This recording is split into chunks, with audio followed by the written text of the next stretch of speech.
Welcome back to Simple Mind Space, the podcast dedicated to helping you master your money and your mind.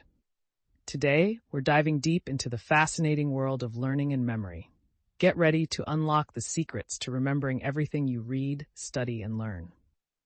For years, I've used a system that transformed my learning journey, from navigating the complexities of medical school to absorbing knowledge from books, research articles, and more. This system is powerful because it acknowledges a simple truth. Learning isn't just about how much information you consume. It's about how much you retain and can actually use. Most people believe that reading faster, cramming information, or binge-watching tutorials is the key to learning. However, this approach often leads to overwhelm and minimal retention. True learning requires a balance between two crucial stages: consumption and digestion. Think of it like this. You wouldn't expect to eat a huge meal and instantly absorb all its nutrients, would you? You need time to digest, process, and integrate that food into your body. Learning works the same way. Today, we'll explore a system that optimizes both stages, significantly boosting your information retention and your ability to apply that knowledge effectively. But before we jump in, let's address a common question. Is it even possible to remember everything we encounter? The short answer is no. And surprisingly, trying to remember everything shouldn't be the goal. Let me introduce you to a fascinating individual who exemplifies this point. Kim Peek, a mega genius with an extraordinary memory. Kim Peek's abilities were so remarkable that they inspired the movie Rain Man. He could memorize entire books with perfect recall, reciting them word for word, even backward. His memory for maps and atlases was equally astounding, enabling him to provide the shortest driving routes between any two cities worldwide. Kim's extraordinary abilities stemmed from a rare medical condition called FG syndrome. This condition resulted in a larger brain and the absence of the corpus callosum, the bridge connecting the brain's two hemispheres. Scientists believe his brain developed unique connections to compensate, granting him superhuman memory. Now, imagine you and Kim Peek were taking the same exam. Who would perform better? The answer is, it depends on the exam. Despite his incredible memory, Kim Peek struggled with reasoning and problem solving. If the exam focused on memorization and recall, Kim would excel. But if it demanded higher order thinking skills like analysis and application, you'd likely have the upper hand. The point is this: while remembering vast amounts of information is impressive, it's not enough. Most of us aim to use the knowledge we acquire to solve problems, make decisions, and navigate the world around us. This means it's not about remembering everything. It's about remembering what matters and being able to use it effectively. That's where the system I'm about to share comes in. It helps you identify, categorize, and process information in a way that maximizes retention and facilitates application. Let's dive into the heart of the system. Not all information is created equal. I categorize information into 5 types using the acronym PACER. This categorization is crucial because each type requires a specific approach for effective processing and retention. The first type is procedural information. This category encompasses information that tells you how to perform a task or execute a process. Think of instructions, recipes, or coding languages. The key to mastering procedural information is practice. Let's say you're learning to code. Reading about coding concepts is a good start, but true understanding comes from writing code, experimenting, and applying those concepts firsthand. The sooner you translate theory into practice, the stronger your grasp of the material becomes. However, this brings us to a common challenge. What if you don't have time for immediate practice? Simple. Either move on to something else, or pause your consumption until you can dedicate time to practice. Don't waste time trying to memorize procedural information without application. It's like trying to learn to swim by reading a manual without ever getting in the water. Remember, effective learning requires a balance between consumption and digestion. If you overload your consumption without allowing time for digestion, you'll likely forget most of what you've taken in.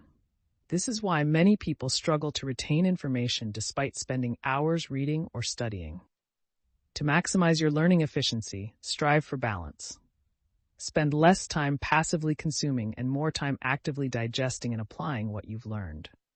The second information type is Analogous information. This category refers to information that connects to something you already know or reminds you of a previous experience. Analogies are powerful learning tools because they leverage existing knowledge networks to integrate new information. For example, imagine you're learning about the human circulatory system. If you relate the heart to a pump and blood vessels to a network of pipes, you're creating an analogy that links new information to existing knowledge about pumps and pipes. This connection makes the new information more meaningful and memorable. The key to working with analogous information is critique. Once you've identified a potential analogy, analyze its strengths and limitations. Ask yourself, how are these concepts similar? Where do they differ? In what situations does the analogy break down? This critical analysis deepens your understanding of both the new information and your existing knowledge. Remember, the A in PACER has a unique shape because analogous information can exist within other categories, like procedural information. For instance, you might create an analogy to simplify a set of instructions before practicing the procedure itself. Moving on to the third category, conceptual information. This is the what of a topic, encompassing facts, explanations, theories, principles, and the relationships between them. Conceptual information forms the foundation of our understanding in various fields. The most effective way to master conceptual information is through mapping. Nonlinear note-taking methods like mind mapping are ideal for this purpose. Why? Because they mirror the way our brains naturally organize information in interconnected networks.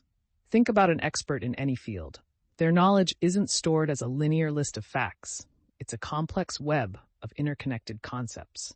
They can effortlessly navigate this web, connecting ideas and applying their knowledge to solve problems. As learners, our goal is to build similar knowledge networks. Mapping helps us achieve this by encouraging us to identify central concepts and connect them in meaningful ways. As we encounter new information, we add it to our maps, refining and reorganizing our understanding. Again, the key is balance. If you're short on time, don't try to cram in more information than you can map and process. It's better to slow down and build a solid foundation than to rush through and end up with a jumbled mess. Now let's move on to the final two categories, evidence and reference information. I group these together because they're similar in nature and require similar approaches. However, it's crucial to distinguish between them to avoid wasting valuable time and energy. Evidence information supports and strengthens conceptual information. Think of facts, statistics, case studies, or historical events. The key to working with evidence information is twofold. Store and rehearse. Storing involves collecting and organizing evidence information in a way that makes it easily accessible. You can add it to your conceptual maps, create flashcards, or utilize a note-taking system like Notion, Roam, or Obsidian. The goal is to have a system that works for you and allows for efficient retrieval. Rehearsing involves actively engaging with the evidence information to enhance retention and application. Ask yourself, how does this evidence relate to the broader concept? How can I use this information to support an argument or explanation? What are the implications of this evidence? Rehearsing might involve solving problems, writing detailed answers, teaching the information to others, or incorporating the evidence into essays or presentations. Finally, we have reference information. This category includes specific details that don't significantly impact your conceptual understanding, but might be needed for specific tasks or situations. Examples include mathematical constants, gene names, or specific dates and figures. The approach for reference information is similar to evidence information: store and rehearse. The storing process remains the same. Find a system that works for you and makes the information easily accessible. However, the rehearsing process differs slightly. Since reference information is often less conceptually rich, rote memorization techniques like flashcards and spaced repetition software like Anki are effective for ensuring recall. Remember, the goal is not to spend hours trying to memorize every piece of reference information you encounter while reading. Focus your energy on understanding the core concepts and use techniques like flashcards to reinforce those specific details later. Congratulations! You've now been introduced to the PACER system for categorizing and processing information. By applying this system, you can significantly improve your information retention and recall, enabling you to learn more effectively and efficiently. But this is just the tip of the iceberg. Efficient learning is a multifaceted process involving various cognitive skills and strategies. If you're interested in unlocking your full learning potential and discovering even more powerful techniques, I encourage you to check out my free weekly newsletter. In the newsletter, I share evidence-based strategies and actionable tips to help you become a more efficient and effective learner. We'll explore topics like active reading strategies, techniques to enhance comprehension and retention, memory techniques, mnemonics, spaced repetition, and other memory-boosting tools, note-taking systems, finding the best method for organizing and reviewing your notes, learning styles, understanding your preferred learning style and tailoring your approach, mindset and motivation, cultivating a growth mindset and maintaining motivation for long-term learning. By implementing these strategies, you can transform your relationship with learning, overcome common obstacles, and achieve your learning goals with greater ease and enjoyment. Don't miss out on this opportunity to level up your learning game. Subscribe to the newsletter using the link in the description below. Thank you for joining me on this journey into the fascinating world of learning and memory. I'm excited to see you apply these strategies and unlock your full learning potential. If you enjoyed this episode, please hit the like button, subscribe to the channel, and share it with your friends who might find it helpful. Until next time, happy learning.